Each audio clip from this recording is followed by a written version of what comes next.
لیث نے بیان کیا، ان سے عقیل نے، ان سے ابن شہاب نے، ان سے ابو سلمہ نے اور ان سے ابو ہریرہ رضی اللہ عنہ نے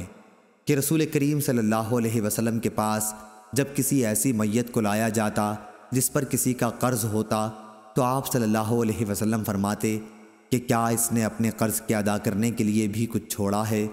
پھر اگر کوئی آپ کو بتا دیتا کہ ہاں اتنا مال ہے جس سے قرض ادا ہو سکتا ہے تو آپ صلی اللہ علیہ وسلم اس کی نماز پڑھاتے، ورنہ آپ مسلمانوں ہی سے فرما دیتے کہ اپنے ساتھی کی نماز پڑھ لو۔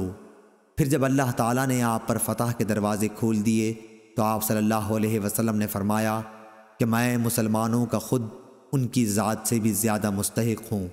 اس لیے اب جو بھی مسلمان وفات پا جائے اور وہ مقروض رہا ہو تو اس کا قرض ادا کرنا میرے ذمہ ہے،